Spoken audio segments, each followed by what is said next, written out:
Hi everybody, welcome back to RSAC 2025. I'm Dave Vellante, John Furrier's here, and Jay Chaudhry, the founder and CEO of Zscaler, is back Right, for another RSA. Welcome back to theCUBE. Thanks so much for taking some time out of your busy schedule.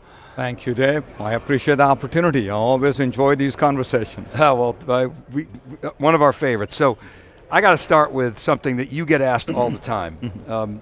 We're pouring money into cybersecurity. Why aren't we safer? Why can't we measure year to year that we're getting better? What's the reason? Yeah, this question has been asked to me many times, especially the way this board member asked me from a very large bank. She said, Jay, you're sitting in Silicon Valley running one of the largest cloud security company, working with Fortune 500 companies who have all the money, expertise, and access to technology. Yet, I see so many of these companies getting breached. If that's happening to them, what hope do I have? I had to think for 30 seconds before I could really respond. But the real answer is, all those factors are true. The biggest issue is inertia. Large enterprises have lots of inertia. Hackers have no inertia. The technology we are still using for cybersecurity is largely around firewalls and VPNs to build the castle and moat architecture. That's 30 plus years old. Hackers have moved on. So zero trust architecture is the answer. It's helping customers adopting it, but not fast enough. So if they're great zero trust architecture, most of these issues should go away. Why is it that IT never, we call it GRS sometimes, getting rid of stuff. IT never gets rid of stuff. Why is that? So a couple of reasons. It's a funny question. One of the large manufacturing companies' CIO talked to me. This was about 2 years ago. He said, we're going through some tough financial situation. So I'm tight on budget. What I'm finding is, it's hard to buy new technology, but it's much, much harder to get rid of what I have. Now what's the answer?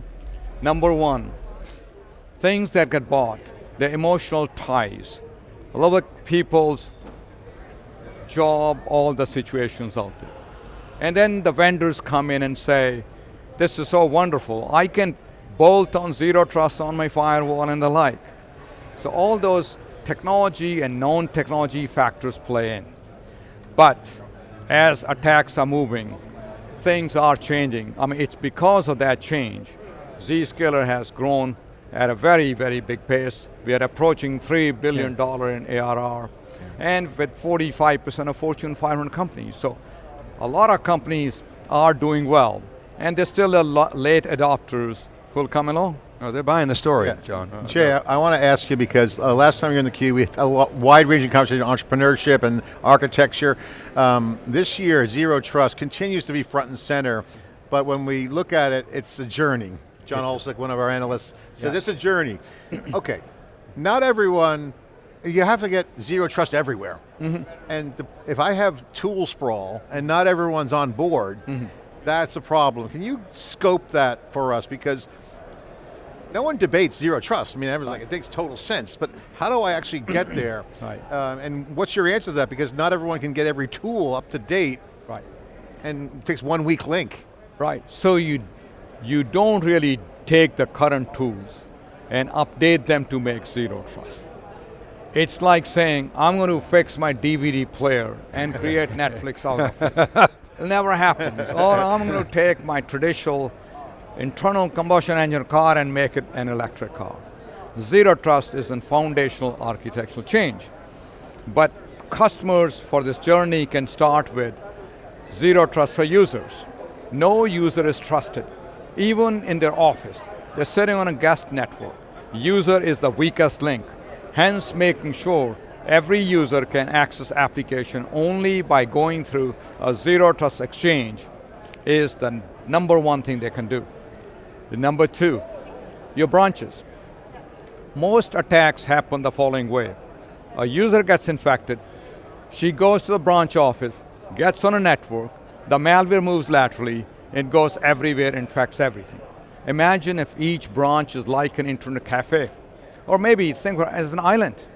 The attack radius is limited to the branch. So we call it zero trust branch. The third area needs to be the cloud workloads. Imagine if each cloud region is an island and you can only talk to certain things, workloads can only talk to certain workloads. Our customers are doing this journey in a very nice way. It's a great journey, but customers realize that you need to move away from legacy castle and moat architecture, new architecture.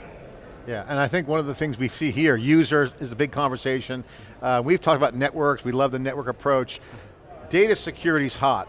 So, Absolutely. okay, end-to-end workloads. So you got the network, zero trust network. You guys are doing great, congratulations on the success. Now I got data security. Yes. I got to see everything. Yep. So it reminds me us of network monitoring, which was SolarWinds, right? So like, okay, like, how do I balance the data security and the network? Two great areas to watch. So we don't believe in network security. What is there to secure in a network? The packets are flowing and they're encrypted. The network security was the old approach that firewalls did, and it made sense because your network was limited, your applications are hanging on the network, users are connected to the same network, so you secured the network. Your network is everywhere, your applications are everywhere. So we want to treat networks simply as the transport and plumbing. We need to secure data. Okay. Data is sitting with applications, data is sitting with servers, data is sitting in databases, or with endpoint. Now we are the switchboard, the policy engine, who can access what. Now when we have very well done program where we can say who can access what applications. Now data often sits behind application. That's the next stage. The first stage of data security is making sure only right people reach to applications. Then the next level is which data is connected to those applications. There's new things evolving. Zscaler is investing heavily to identify the type of data who has access to what. It's all for applications. It's being solved for data. And so your point about the antiquated technology, that's the network stuff, network security that's been around, hanging around. Let the networks do their job, but not. Don't monitor the network traffic. Traffic is encrypted. What are those monitors going to do? They can't see anything. We need to get away from that, save that money, and apply to better, simpler, newer. You had me to save that money. So the story of Zscaler is quite remarkable. You started the company in 2007, I think. So the year after AWS announced. Exactly. Which is remarkable because. And iPhone.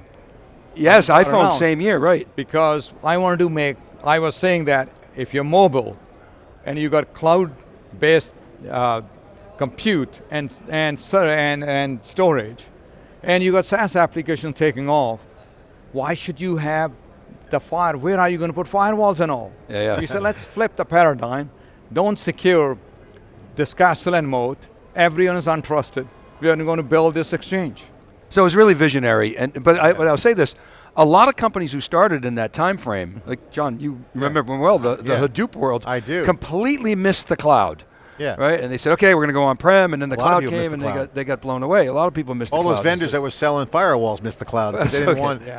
So my question is, so you were cloud native, and now we have AI coming in, and so you have the terms like AI native, and you guys are just talking about data. How is it that you're going to be able to cross that new chasm? Is it because of the data? And I wonder if you could talk about what your vision is for this next era, where you said the next wave is securing the data, and how you're going to, now you're a big company, you're a multi-billion-dollar company. How do you stay nimble and compete with all these new startups that want to take you out? So first of all, staying nimble, we actually have done startups within startups. Zscaler Private Access was started as a startup within Zscaler. Now it's a very large business. Our Zscaler digital experience was done startup within a startup. So we still have the culture to be able to do those things. That's point one. Point two, yes, AI is big. It will be big. It's a bit overhyped right now, but it's going to get there. But AI won't be certain class. AI will be embedded in all kind of areas. Now the question is, what are some of the areas that are relevant to Zscaler? We look at core competencies that are relevant to us and we go after them. We don't jump around here. So in AI, the two things we think are very important. AI will never replace zero trust. Zero trust is an architecture. Somebody must sit in the traffic path to inspect who talks to who. It's like being the international airport. You need those controls. Now AI can provide better intelligence and signals to check some of the anomalies to see, this stolen credential actually should be blocked. So AI can complement, AI can help.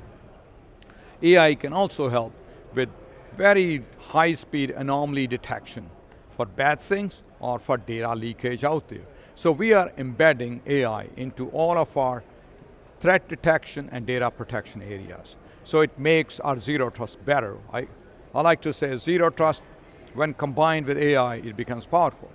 But the second area too, Zscaler is the largest cloud security out there. We handle over 500 billion, it's T for trillion, transactions a day from around the globe. To give you a relative data point, Google searches add up to about 10 billion. You know, I dreamed of big company. Zscaler was zenith of scalability. Even I didn't think of being able to do 500 billion transactions a day. No. Why do they matter? Because they have logs, 500 billion logs. They are private, proprietary information to understand the behavior. Traffic is flowing. Reconnaissance activity is flowing through us. Being able to take that data and train our language models to detect things that couldn't be detected before. We have an exciting project. I'm personally very close to breach predictor. Imagine if I could predict a breach for my customers before it happens. That's the power of AI combined with the logs coming from our zero trust exchange. And that comes from your data fabric, your Avalor acquisition, which you've said is critical to your future. So that's, okay, it's back to your data conversation. Well, yeah, first of all, the entrepreneurial story, by the way, sometimes you have a pinch me moment. It's like, oh my God, we've got trillions of transactions. We're a big company, billions of dollars from humble beginnings. I love the incubating. We've talked about it in the CUBE before. You're incubating startups within there. I mean, Steve Jobs has that famous line at the conference which says, we are the largest startup, no committees, everyone's in charge, they know who's in charge. Love that. The question I want to ask you is that you're talking about being AI native inside Zscaler to get a product and a competitive advantage for the customer, and both for the business, but benefit to the customer. We're seeing companies that do that do well, but there's a new thing we're seeing with, like, say, Googles of the world, where they got DeepMind. You're seeing research inside the company, not like applied R&D, like targeted AI research that's feeding directly into the product. You mentioned the product you're close to. Are you guys intentionally looking at that kind of research? Can you share your thoughts on like what you guys are doing as a discipline?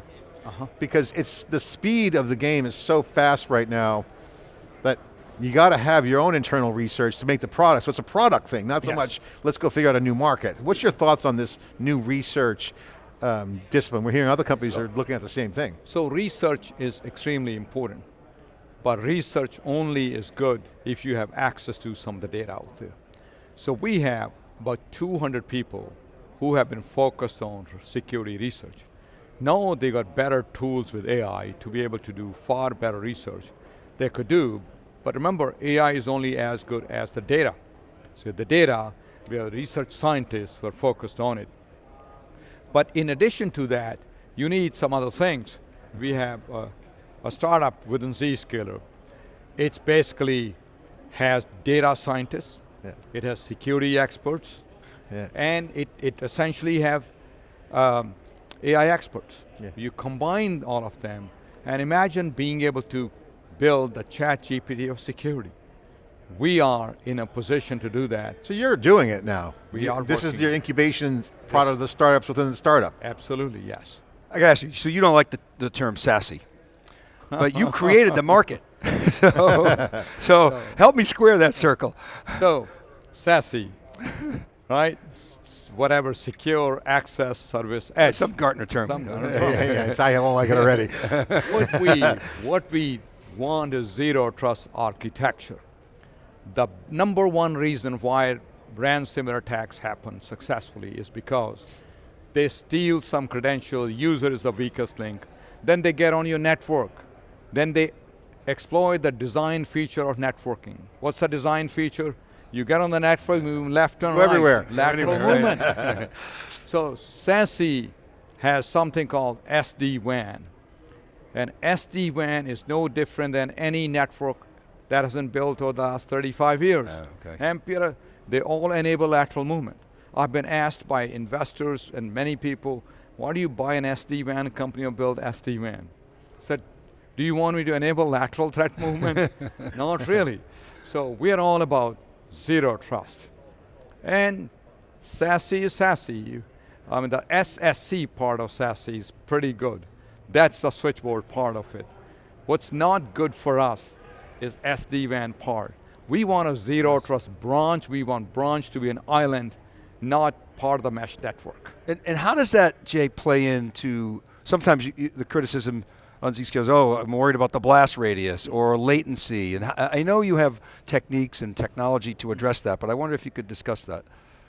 Yeah, so before Zscaler, that your traffic from, say, 500 branches around the globe will go through 3 hubs, one in Americas, one in EMEA, one in APJ. I'm sitting in 160 locations around the globe. The distance to reach us to apply policy is much, much smaller. It's not a problem at all. Now then the question ends up being, well, what if I'm sitting in my headquarters and my data center is 2 milliseconds away? We can bring our exchange to your data center. All those options are available. I don't hear any complaints about latency from customers. Rather, the customer often say, my experience got much, much better. Interesting. Yeah. So that's a competitive knockoff that customers don't see. That Not at all. Not at all. One of the survey questions we were reporting on before we came into the show, Jay, was, I had a top 10 list, but the one that I want to ask you on is that social engineering is what everyone's afraid of. The users, again, that back to your point. Talk about the importance of that piece, because AI is making that better too, right? I mean, easier. It's like the windfall. Yes. It's a tailwind for the adversary. Big time. So how are people implementing? What's your advice? How do you go in and knock that out of the park? Yeah, so there's no single silver bullet for it. Yeah. If we're talking social engineering, somebody sent 30-some emails to Zscaler employees a few months ago. They came from our CFO, and the title was, Additional Equity Grant for You.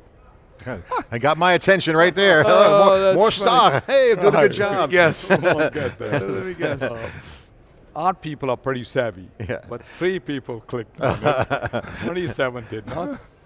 Fortunately, our research team had already figured out our Zero Trust Exchange had protection built into it. But if they hadn't, then obviously it could cause some damage. So things will happen. You can never count on the fact that you can train people not to click on things. Did you get that email? I got that email. Isn't that funny? I'm already vested.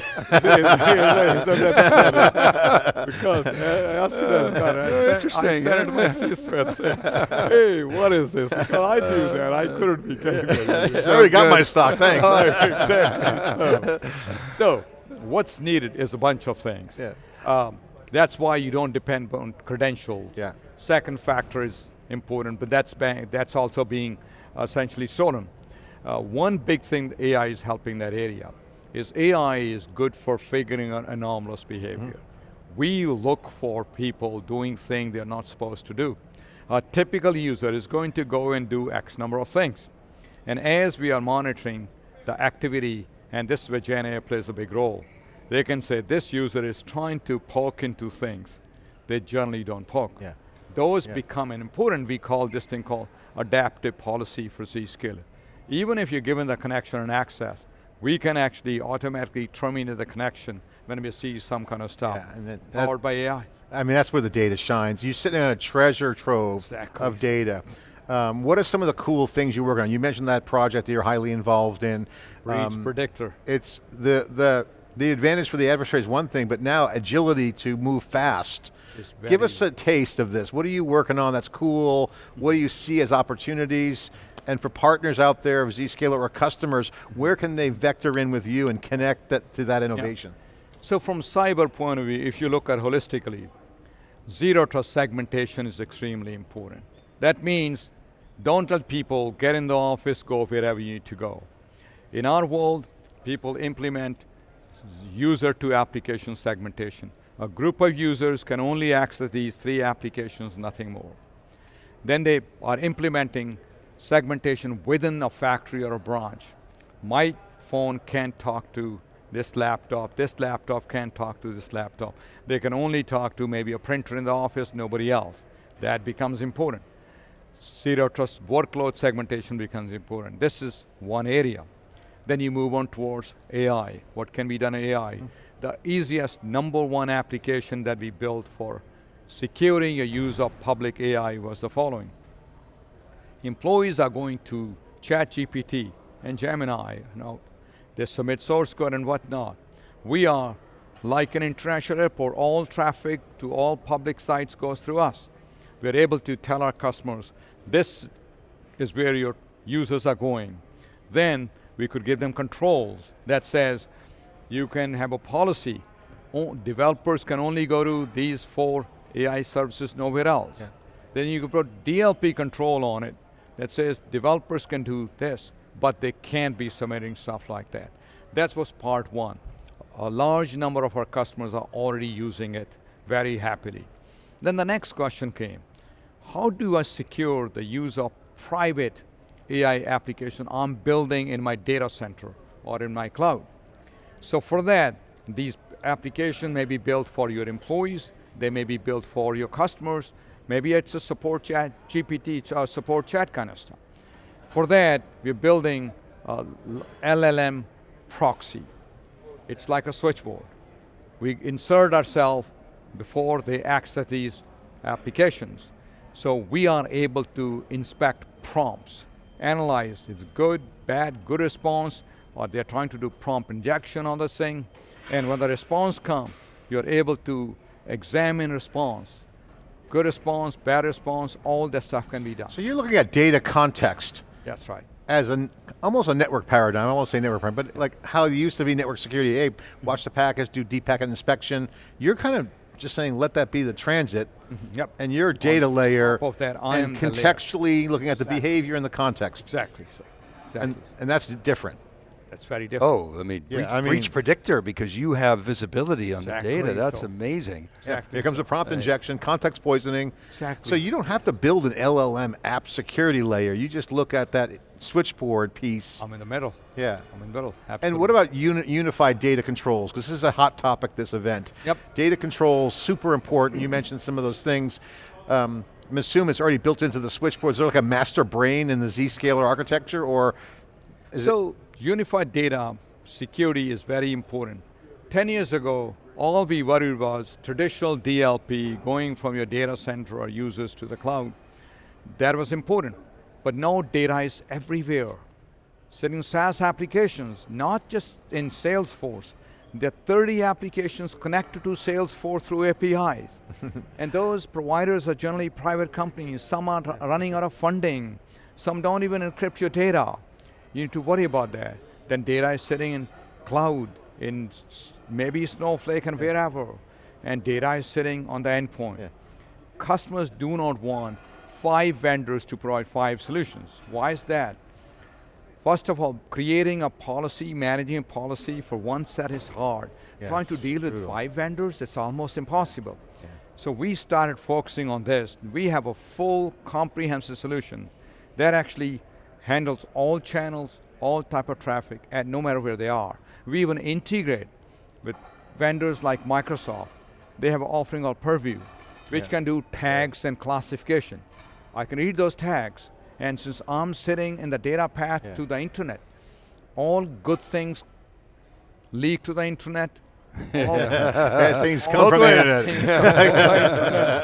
And since we are the gateway. It's almost too simple. It's like, well, maybe it's not complex enough, Jay. Come on. I can't buy it. Jay, Chaudhry, it's always so great. A pleasure to sit down with you a few times a year. Really appreciate your time. I know you're super busy and can't thank you enough. Thank you very much. It's always fun. Thank you very much. Terrific. All right. Thank you so much. All right, and thank you for watching. This wraps up day 3 from theCUBE's coverage, RSAC 2025. We're back tomorrow for more. Keep it right there, and we'll see you then.